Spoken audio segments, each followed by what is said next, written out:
सुबह के 5 बजे थे। हैदराबाद की एक सेंट्रल यूनिवर्सिटी के हॉस्टल रूम का दरवाजा अंदर से बंद था।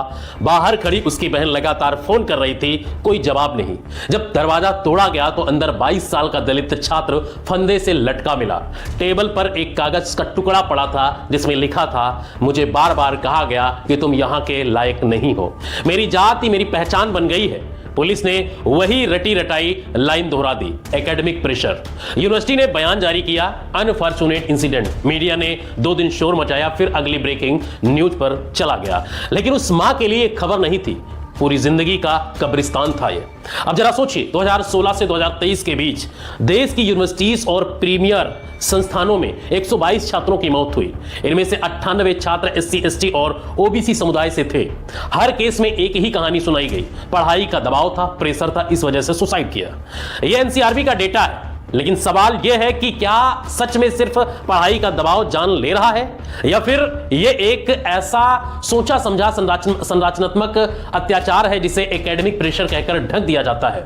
IIT हो या NIT हो, सेंट्रल यूनिवर्सिटीज हो या मेडिकल कॉलेज, पैटर्न एक जैसा है। जातिवादी टिप्पणियां, रिजर्वेशन को गाली, प्रोफेसरों की उपेक्षा, सहपाठियों की हंसी और फिर शिकायत करने पर महीनों तक चलने वाली फाइलें। छात्र टूटता जाता है, सिस्टम नहीं।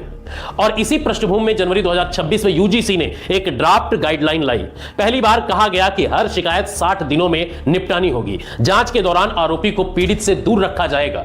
गुड फेथ में की गई शिकायत पर छात्र को सजा नहीं दी जाएगी। और सबसे अहम, जाति आधारित भेदभाव को SC ST OBC के संदर्भ में साफ साफ परिभाषित किया जाएगा। यानी पहली बार सिस्टम से जवाबदेही मांगी गई।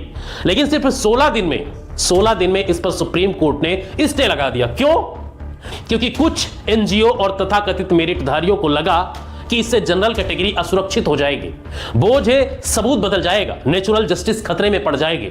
वहीं वरिष्ठ वकील इंदिरा जयसिंह ने साफ कहा है कि अगर यह रुका तो हाशिए पर खड़े छात्रों के लिए कोई राहत नहीं बचेगी। कोर्ट ने कहा क्लैरिटी चाहिए और 2012 की दांत विहीन गाइडलाइन दोबारा लागू कर दी गई। वही 2012 की गाइडलाइन जिसके रहते 98 जाने चली गई। ये कोई संयोग नहीं है, यह संस्थागत जड़ता है। 1990 में मंडल आयोग लागू हुआ। पूरे देश में इस तरीके से शोर शराबा हुआ जिस तरीके से UGC पर हुआ। मतलब OBC के हक मिलने की जगह पर सवर्णों ने खूब उपद्रव किया। सवर्ण छात्रों ने आत्मदाह किया। कहा गया मेरिट मर जाएगी, लेकिन किसी ने नहीं पूछा किसकी मेरिट। इंग्लिश में होने वाली परीक्षाएं, महंगे कोचिंग सेंटर, लाखों की फीस, ये सब किसके लिए बने हैं? जिनके पास पहले से संसाधन है वही आगे बढ़ते हैं, बाकी को कहा जाता है तुम योग्य ही नहीं हो। 2000 में SC ST अत्याचार निवारण कानून आया, कागज पर मजबूत, जमीर पर कन्विक्शन रेट 26% से भी कम, क्योंकि शिकायत को 6 परतों से गुजरना पड़ता है।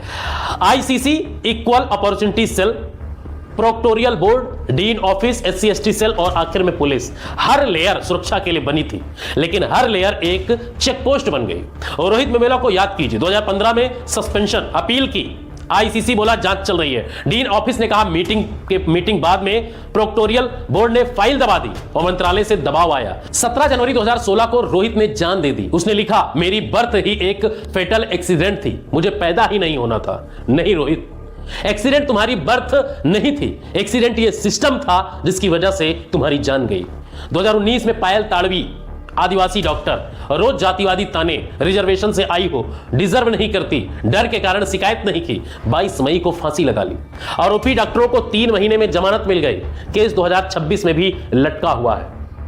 IIT में SC ST फैकल्टी सिर्फ 4.2% है, जबकि होना चाहिए 15%। NIT में 3.8%, सेंट्रल यूनिवर्सिटी में 8.1%। पोस्ट खाली छोड़ दी जाती है। कह दिया जाता है कि योग्य उम्मीदवार नहीं मिला, लेकिन छात्र आए तो रिजर्वेशन का ठप्पा। यह दोहरा चरित्र नहीं, खुला पाखंड है। सोचिए, वहां पर जो भर्ती करते हैं, जो लोग सिस्टम में बैठे हुए किस बिरादरी, किस जाति, किस वर्ग से आते हैं। 2021 में NIT त्रिची के दलित छात्र ने लैब में जाति सूचक गाली की शिकायत की। ICC ने कहा लिखित दो, दिया गया, गवाह लाओ, लाए, कहा रिकॉर्डिंग चाहिए, निजी बातचीत थी, रिकॉर्डिंग नहीं थी। फैसला इनफिशिएंट एविडेंस की वजह से खत्म हो गया।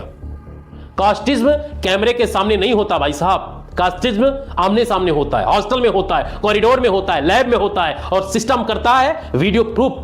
सिस्टम कहता है कि वीडियो प्रूफ लाओ तब मानेंगे। यही स्ट्रक्चरल वायरस है।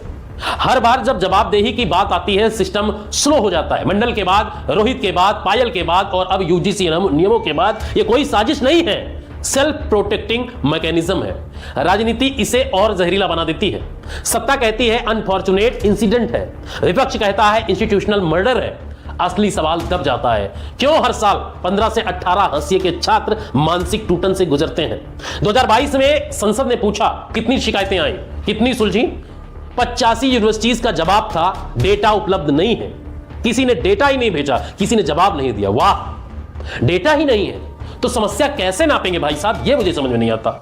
समाधान कैसे निकलेगा ये नहीं समझ में आता। यूजीसी का नया ड्राफ्ट कोई क्रांति नहीं था, बस टाइमलाइन, अंतरिम राहत और परिभाषा थी। लेकिन जिस तरीके से तांडव हुआ उससे अभी तक अगर ओबीसी समाज नहीं जागा तो आप अपना इतिहास भूलने वाले हो, ये लिख कर ले लेना। लेकिन सोचो, आज फिर 2012 की खोखली गाइडलाइन लागू है। वही देरी, वही मेज, वही आंकड़े, लेकिन अब नंबर सामने है। 98 मौतें, 4% फैकल्टी, 26% कन्विक्शन रेट। अब बहाने खत्म हो चुके हैं। ये सिर्फ जाति का सवाल नहीं है, यह संस्थागत संस्कृति का सवाल है। एक ऐसी संस्कृति जो जवाबदेही से डरती है, स्टेट्स को पूछती है और पीड़ित को फाइल नंबर बना देती है। सुप्रीम कोर्ट ने दरवाजा बंद नहीं किया, सिर्फ रोका है। संशोधन होगा, बहस होगी, लेकिन तब तक छात्र उसी दलदल में फंसे रहेंगे। अब सवाल आपसे है, दर्शक बने रहेंगे या नागरिक बनेंगे? अपने हक अधिकारियों के लड़ेंगे या दर्शक दीर्घा में बैठकर मैच की तरह देखेंगे? अपने कॉलेज में SC/ST सेल से सवाल पूछेंगे या चुप रहेंगे? डेटा मांगेंगे, अगली आत्महत्या पर 2 दिन शोक मनाकर आगे बढ़ जाएंगे? रोहित ने कहा था, मेरी जिंदगी एक आंकड़ा बन गई है, अगर हम अब भी नहीं जागे तो अगला आंकड़ा किसी और मां का बेटा होगा, हो सकता है आप ही हो। यह कहानी खत्म नहीं हुई है, यह विराम है, आने वाले समय का इंतजार है।